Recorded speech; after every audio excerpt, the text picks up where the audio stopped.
नमस्कार, मैं हूं विशाल यादव। जांच एजेंसियों की चल रही मनमानी तानाशाही पर आज अदालत ने बहुत बड़ा एक्शन ले लिया है। दोस्तों, हम सभी लोगों को मालूम है कि लंबे समय से प्रधानमंत्री नरेंद्र मोदी ईडी सीबीआई का दुरुपयोग कर रहे हैं। अपनी राजनीतिक धाक जमाने के लिए ईडी सीबीआई का उपयोग करते हैं। कहीं सरकार बनाते हैं तो कहीं सरकार गिराते हैं, कभी विपक्ष के नेताओं को उठाकर जेल में डालते हैं। यानी कि नरेंद्र मोदी का ब्रह्मास्त्र है ईडी सीबीआई। लेकिन आज भरी अदालत में ईडी की याचिका पर जस्टिस मैडम ने ईडी की औकात दिखा दी है। ईडी अपने मन मुताबिक फैसला चाहती थी, जिसको लेकर के जस्टिस मैडम नाराज हुई और ईडी को खरी खोटी भी सुनाई है। दोस्तों, यहां पर देखिए, खबर में लिखा भी है, जनसत्ता की रिपोर्ट है, लिखा है, मैं वही आदेश पारित करूंगी जो मैं चाहती हूं। जस्टिस मैडम ने ईडी की याचिका पर कहा कि मैं वही आदेश पारित करूंगी जो मैं चाहती हूं। मैं आपके हिसाब से आदेश पारित नहीं करूंगी। आप जैसा चाहते हैं मैं वैसा नहीं करूंगी। आप जैसा फैसला चाहते हैं मैं वैसा नहीं करूंगी।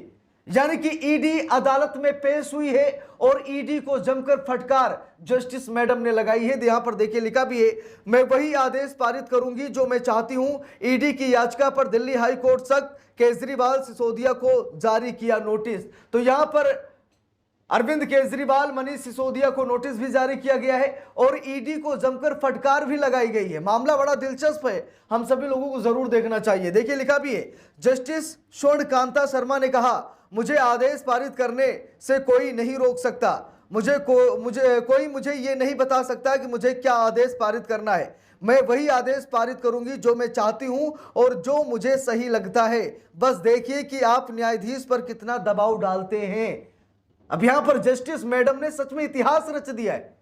ईडी और एसबी राजू, यानी मोदी सरकार की तरफ से वकील जो थे, एसबी राजू भी वहां पर मौजूद थे, ईडी भी थी और ईडी सफाई दे रही थी।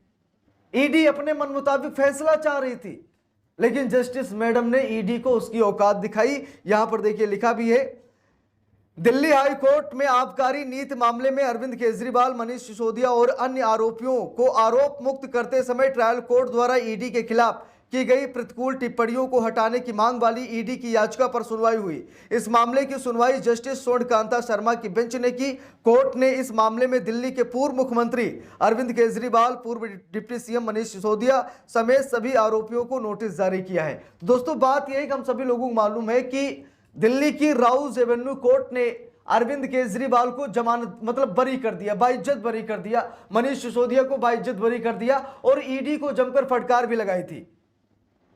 जहां पर राउज एवेन्यू कोर्ट ने यह कहा था कि ईडी के पास इतना भी सबूत नहीं है कि हम मुकदमा भी चला सकें। यानी कि ईडी गुमराह करके अरविंद केजरीवाल को जेल में बैठाए हुई थी। ईडी के पास कोई सबूत नहीं है। यानी कि राउज एवेन्यू कोर्ट की जो टिप्पणियां थी ना, उन टिप्पणियों को हटवाने के लिए ईडी ने दिल्ली हाई कोर्ट का रुख किया, दिल्ली हाई कोर्ट में याचिका दायर की, जिसके बाद जस्टिस मैडम ने ईडी को जमकर फटकार लगाई। यहां पर देखिए, लिखा भी है, बार एंड बेंच की रिपोर्ट के मुताबिक ईडी की तरफ से additional solicitor general SB Raju पेश हुए और अपनी दलीलें कोर्ट के सामने रखी। उन्होंने कहा कि एक ऐसे मामले में ईडी के खिलाफ सीधे आरोप लगाए गए हैं जिसमें ईडी पक्षकार नहीं है, ईडी का इससे कोई लेना देना नहीं है। न्यायाधीश को इस तरह की टिप्पणी करने का कोई अधिकार नहीं है। अब यहां पर देखिए, लिखा है, जस्टिस स्वर्ण कांता शर्मा ने कहा, वैसे भी इस पूरे फैसले को चुनौती दी जा रही है, इसीलिए जब मैं उस मामले का फैसला करूंगी तब मैं इस फैसले को पढ़ूंगी।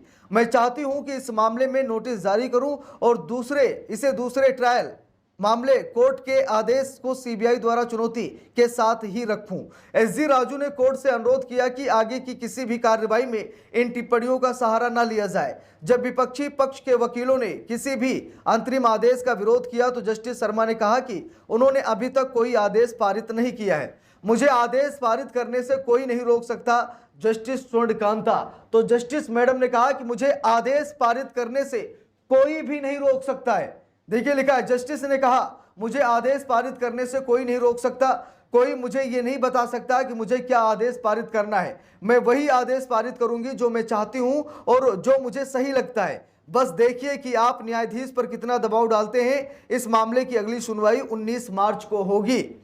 तो बात ये दोस्तों कि ईडी और सोलिसिटर जनरल जो सरकार की तरफ थे, ईडी की तरफ से थे, वो पूरी कोशिश कर रहे थे कि जो टिप्पणियां ईडी पर की गई थी उन टिप्पणियों को हटा दिया जाए। लेकिन यहां पर जस्टिस मैडम ने साफ साफ कह दिया कि आप मुझे प्रभावित नहीं कर सकते, आप मुझे डरा धमका नहीं सकते, आप मनमानी नहीं कर सकते। मैं वही आदेश पारित करूंगी जो मुझे अच्छा लगेगा, जो मेरे लिए और संविधान के लिए अच्छा होगा। देखिए लिखा भी है, निचली अदालत ने अपने आदेश में क्या कहा था। लिखा भी है, बता दें कि 27 फरवरी को पारित एक आदेश में निचली अदालत ने ईडी द्वारा मनी लॉन्ड्रिंग मामलों में संबंधित मूल अपराध मामलों के तथ्यों की न्यायिक जांच से पहले ही गिरफ्तारियां करने और शिकायतें दर्ज करने की प्रथा पर चिंता जाहिर की थी। न्यायाधीश जितेंद्र सिंह ने कहा था कि पीएमएलए के तहत आने वाले मामले अनुसूचित अपराधों से पैदा अपराध की आय की धारणा के आधार पर किसी व्यक्ति की स्वतंत्रता को खतरे में डालते हैं। इसके अलावा न्यायाधीश सिंह ने कहा कि ईडी अक्सर दूसरी एजेंसी द्वारा अनुसूचित अपराधों की जांच पूरी होने से पहले ही अभियोजन शिकायतें दर्ज करने की कार्रवाई शुरू कर देती है। तो यानी टिप्पणी की गई थी कि भाई ईडी मतलब अभी आरोप सिद्ध भी नहीं हुआ है, ठीक है, एफआईआर भी नहीं लिखी गई है और सीधे ईडी पीएमएलए के तहत जांच करना शुरू कर देती है। आरोपी को गिरफ्तार करके उसे जेल में डाल देती है और फिर जांच करना शुरू करती है, जो कि ये गलत है, ऐसा नहीं होना चाहिए। भाई अगर आरोप लगे हैं तो आरोप सिद्ध होने तो दीजिए, ठीक है, आप पहले इतनी कार्रवाई कीजिए कि आरोप सिद्ध हो जाए, और जब आरोप सिद्ध हो जाएगा तो आपको जो कार्रवाई करनी है आप कीजिए। लेकिन आरोप सिद्ध भी नहीं हुआ है, यानी कि सच में उसने कोई चोरी की है या फिर नहीं की है, अभी इसका कोई पता भी नहीं चला है, बस आरोप लग गया है। बस आरोप लगते ही ईडी सीबीआई तुरंत उठाकर जेल में डाल देती है। जांच चल रही है और जांच के बाद जब मामला कोर्ट में जाता है, चार्जशीट भी इनकी सही से नहीं बन पाती, कोई सबूत भी ये नहीं जुटा पाते और लंबे समय तक ये आरोपी को जेल में रखते हैं, ठीक है। तो इसी बात को लेकर के राउज एवेन्यू कोर्ट नाराज हुआ था। जस्टिस सिंह ने ईडी को कड़ी फटकार भी लगाई और कहा भी था कि आपके पास इतना भी सबूत नहीं है कि मैं अरविंद केजरीवाल के खिलाफ मुकदमा दायर कर सकूं, ठीक है।